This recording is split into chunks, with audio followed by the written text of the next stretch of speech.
Hi, everybody. This is India. I am going to be reading you this week's YFM story.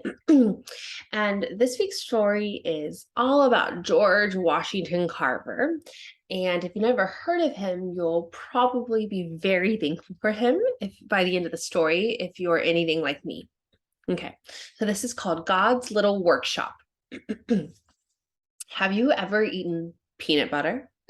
Think about a peanut butter sandwich, or perhaps you like your peanut butter sprinkled on ice cream. Peanuts are nutritious and are used in cookies and other foods.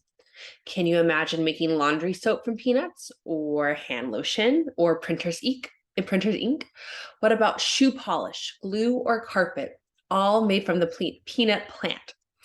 You may not be able to imagine making those things from peanuts, but there was someone who actually did. He believed there are infinite possibilities even from peanuts. His name was George Washington Carver, and he was born a slave during a time when most Black people who lived in America were slaves. While he was a baby, the Civil War ended and he was free. His parents were no longer living, but the people who cared for George were loving and kind, and he learned a great deal from them. George loved to learn, and he found great joy in learning about plants.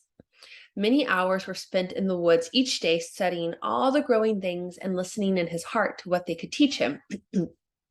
George felt the Spirit was talking to him through the plants. When he grew up, he said, I love to think of nature as unlimited broadcasting stations through which God speaks to us every day, every hour, and every moment of our lives, if we only tune in and remain so. George's neighbors and friends thought tending to flowers and plants a foolish waste of time. So George made a secret garden where he could care for the little plants he called his pets. He would carefully dig up plants and move them to his garden if he thought they needed extra care. If he accidentally broke a root or a stem, he would cry as if he had hurt a friend. When people realized the plants he cared for grew healthy and strong, they called George the plant doctor, and they would come from miles around to ask his help. He wanted to keep learning, but there were no schools nearby. So he left his home at 11 years old to go to school.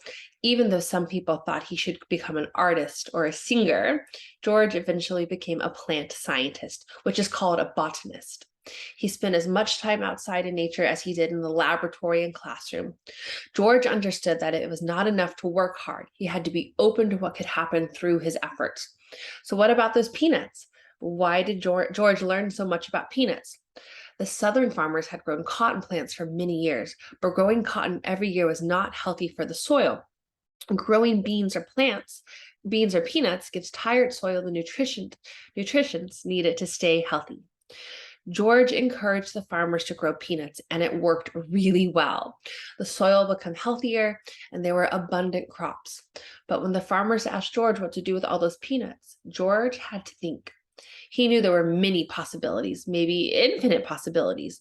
If he were willing to work hard and let God's power flow through everything he did, he said, God is going to reveal to us things he never revealed if we put our hands in his. The peanut is an unusual plant. Peanuts are really not like nuts that grow on trees. They are more closely related to beans. The plants have little yellow flowers that bloom and then bend over and grow back into the ground. The peanuts grow on the end of the stem under the ground, hidden from the sun. George worked a long time in the laboratory to learn everything he could about the unusual peanut plant. He shared everything he learned with the farmers and other scientists and became famous. Years later, after George had discovered over 300 uses for peanuts, a man said, Dr. Carver, did you learn all of these things? Or how did you learn all of these things? George answered, from an old book. What book? The man asked. The Bible, George replied. The man was surprised and asked, Does the Bible tell us about peanuts? No, sir, George explained, but it tells about the God who made the peanut. I asked him to show me what to do with the peanut, and he did. George never took credit for his accomplishments. He said, Without God to draw aside the curtain, I would be helpless. George felt that it was divine power that flowed through him in all creation. George was a great scientist who changed the world with his work, but he was humble and called his laboratory God's little workshop. So next time you enjoy a peanut butter sandwich or you're just munching on some peanuts, you can think about how George Carver changed the world. And I certainly didn't know that peanuts had so many different uses, right? I only eat them, but it's really cool to learn that how useful and amazing a plant and healing a plant really can be. All right, guys, have a good rest of your day. Bye.